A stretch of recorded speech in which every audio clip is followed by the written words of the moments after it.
Imaginons un instant le scénario parfait. On invente la solution absolue à un des pires fléaux climatiques de notre époque. Le produit sort des laboratoires, il fonctionne à merveille et il obtient toutes les certifications possibles. Ouais, le genre de configuration où les ventes sur le terrain commencent même à tripler. Exactement. Et logiquement, on s'attendrait à ce que l'entreprise derrière ce miracle devienne la coqueluche des marchés.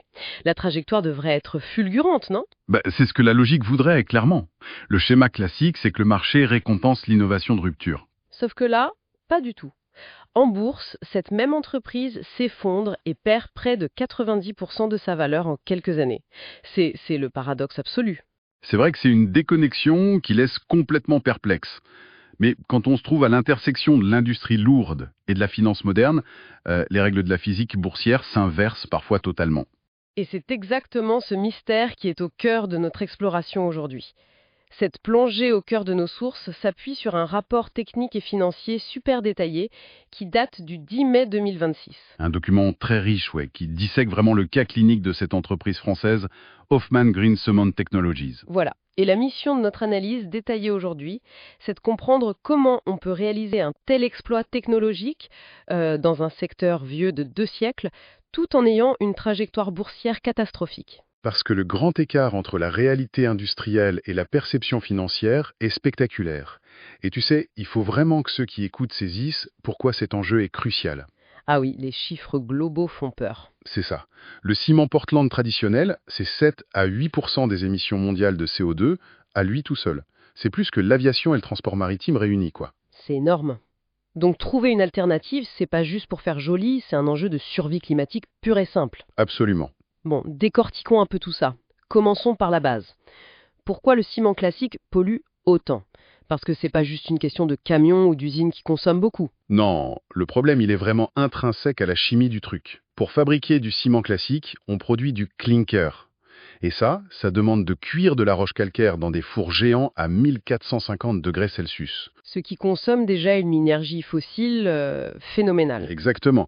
Mais le pire, c'est la réaction chimique en elle-même.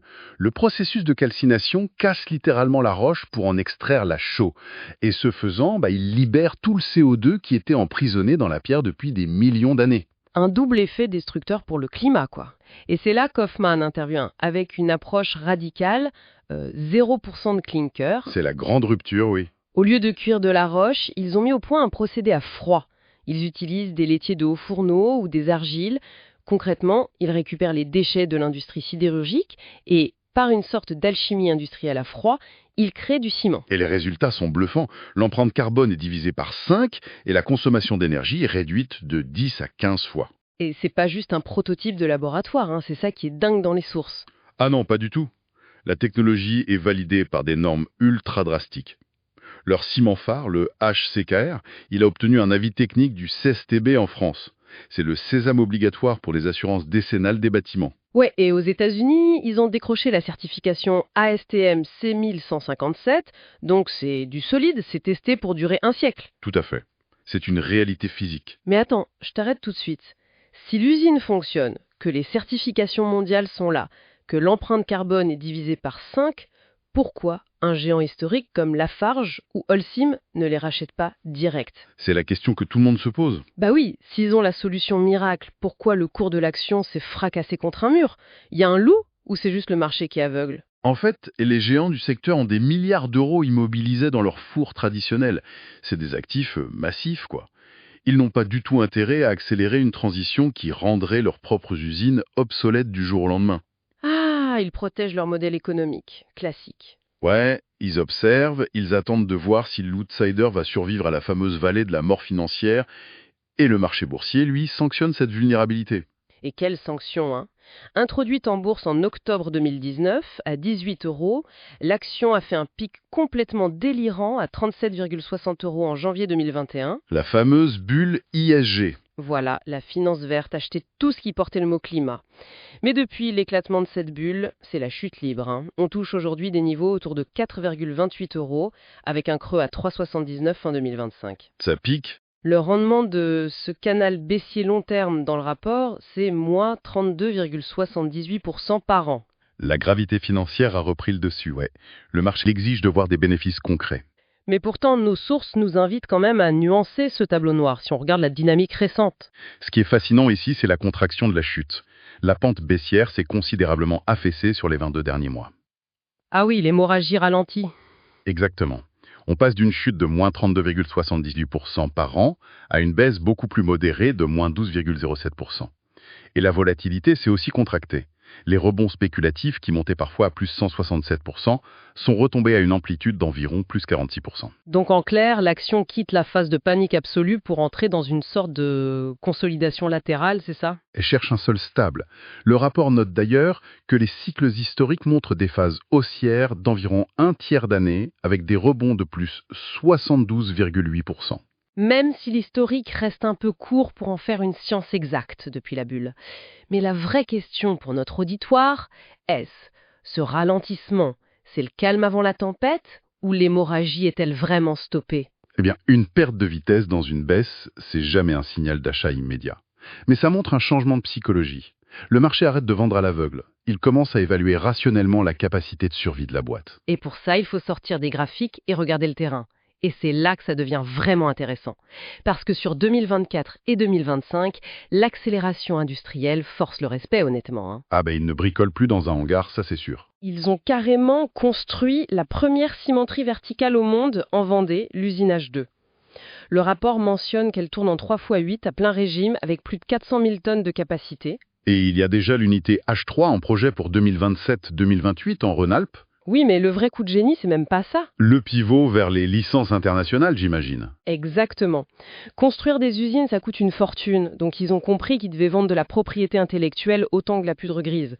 Et ils ont atteint leur objectif de 4 sites internationaux avec 2 ans d'avance. C'est impressionnant. Arabie Saoudite, Royaume-Uni, Irlande, un accord avec le groupe néerlandais Brühl, et ce fameux contrat aux États-Unis sur 30 ans. 18 millions d'euros déjà sécurisés. Et en France, ils ont su pivoter avec l'effondrement du marché de l'immobilier neuf. C'est clair.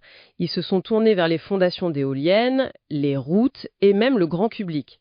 On trouve leur sac de ciment décarboné chez Bricomarché, c'est dingue. Les chiffres de 2025 valident ça d'ailleurs. Le chiffre d'affaires a bondi de 27% pour atteindre 16,8 millions d'euros, 50 000 tonnes écoulées, soit 3 fois plus que l'année précédente. Et un carnet de commandes à plus 28%, la machine commerciale tourne. Oui. Alors là, je suis obligée de poser la question qui fâche. La contradiction est totale. Des usines qui tournent à fond, des ventes qui triplent, des contrats pour des décennies et un cours de bourse scotché à 4 euros.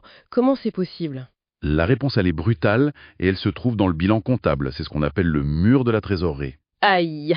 Ouais, l'EBITDA, donc la rentabilité opérationnelle, plonge à moins 9,0 millions d'euros pour 2025. Fabriquer un nouveau marché coûte extrêmement cher et ils brûlent leur cash très vite. Ah oui, le trésor de guerre de l'introduction en bourse fond à vue d'œil. On passe de 56,7 millions d'euros en 2021 à 16,5 millions fin 2024 et seulement 6,3 millions fin 2025. C'est ça. Mais attends, si on fait le calcul, EBITDA à moins 9 millions et seulement 6 millions en banque. Ils n'ont même pas un an devant eux. C'est ça qui terrifie le marché. L'horloge tourne. Et pour survivre, ils doivent recourir à des obligations convertibles, comme avec le fonds espagnol Inveredi. Il faut qu'on explique ça à ceux qui écoutent, ce mécanisme d'obligation convertible, parce que c'est le cœur de la panique.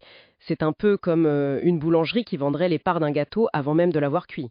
C'est une bonne analogie, ouais. Pour payer l'électricité du four, le boulanger promet à un financier des parts du gâteau une fois prêt. Mais si la cuisson prend du retard, il doit promettre de plus en plus de parts. Exactement. Et à la fin, le gâteau est délicieux, mais la part des fondateurs et des petits actionnaires est devenue une simple miette, la fameuse dilution. Voilà. Et ces obligations risquent de se transformer en millions de nouvelles actions d'ici 2029 ou 2030, ce qui écrase la valeur des actions existantes. Mais le coup de grâce pour la confiance du marché, ça a été le report officiel des objectifs de rentabilité. Hoffman promettait 130 millions d'euros de chiffre d'affaires et 40% de marge dès 2026. Et ça a été repoussé à 2030, c'est ça? Purement et simplement effacé et repoussé de 4 ans. Ouais. Mais concrètement, qu'est-ce que ça veut dire? Je veux dire, en interne, le secteur de la construction est tellement lent et conservateur, ça demande du temps ou changer les habitudes des maçons.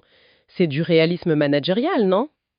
Si l'on relie ça à la situation globale des marchés, c'est impardonnable. En bourse, 4 ans, c'est un siècle. Les investisseurs n'ont pas la patience, surtout quand la boîte brûle du cash. C'est devenu une course contre la montre vitale. Et cette pression finit par avoir des répercussions humaines. Le rapport pointe un mouvement discret mais révélateur. Fin 2024, David Hoffman, le cofondateur et cerveau scientifique, a quitté son statut de salarié pour devenir un simple consultant externe. C'est un détail juridique, mais très symbolique. Même s'il co-signe toujours les documents, ça distend le lien direct entre l'entreprise et son inventeur, pile quand la pression est au maximum. Ça rassure jamais personne, ce genre de truc. Et en parallèle, on a un nouveau directeur administratif et financier, Pierre-Emmanuel Favre, qui arrive début 2025. Le profil très chiffre, hein, pour restructurer la survie financière, quoi. Cela soulève une question importante sur l'évaluation de la boîte. Il y a une scission totale. Les grands analystes comme Portzam Park ou Oddo BHF visent un objectif théorique à 11,63 euros. Ce qui ferait un potentiel de hausse de plus 170%. Ouais, énorme. Mais le marché, lui, refuse d'y croire. Et le manque de liquidité du titre n'aide pas. C'est une petite capitalisation, le moindre gros vendeur fit s'effondrer le cours. Les grands fonds restent à l'écart. Face à cette impasse, le rapport propose 3 scénarios d'avenir. On a d'abord le scénario constructif, estimé à 30% de probabilité. Dans celui-là, il signe de nouvelles licences lucratives, l'EBITDA passe dans le vert et l'action remonte entre 5,5 et 7 euros. Ensuite, le scénario latéral, avec 40% de chance. L'exécution est bonne, mais la trésorerie reste tendue. L'action stagne indéfiniment entre 3,5 et 5 euros. Et enfin, le scénario dégradé à 30%. Retard sur l'usinage 3, manque de liquidité, levée de fonds ultra dilutive et l'action s'effondre vers 3 euros ou moins. Donc, pour résumer, pour notre auditoire, on a 30% de chances que ça s'effondre et 40% que ça stagne. Globalement, 70% de probabilité que l'investisseur perde de l'argent ou ne gagne rien à court terme. Pas étonnant que le marché panique. C'est la cruauté des mathématiques. Le vrai juge de paix, ce sera la publication du chiffre d'affaires du premier trimestre 2026. Ils n'ont plus le droit à l'erreur. Il faut confirmer les 100 000 tonnes sur l'année et prouver que l'EBITDA positif est imminent. Ce dossier demande d'avoir les nerfs solides. Hoffman, c'est l'expression technologique la plus aboutie de la décarbonation en France, mais ils sont piégés dans la vallée de la mort de la deep tech. Un choc frontal entre deux échelles de temps. Le temps industriel pour bâtir des usines se mesure en décennies. Le temps financier, lui, se juge au trimestre. Ce qui nous ramène à notre questionnement initial. On a une technologie vitale qui fait le job, mais qui frôle l'asphyxie boursière parce qu'elle demande des capitaux lourds et du temps. C'est le drame de la transition écologique, oui. Ça laisse une réflexion super importante pour ceux qui écoutent. Si une innovation aussi essentielle à notre survie climatique ne peut pas survivre sur les marchés publics à cause de la tyrannie du court terme, est-ce que la bourse traditionnelle est vraiment le bon outil pour financer l'écologie ? C'est une excellente question à se poser. Peut-être que pour sauver le climat, il ne suffira pas d'inventer le ciment de demain. Il faudra d'abord réinventer entièrement la manière dont on finance le temps long de l'innovation.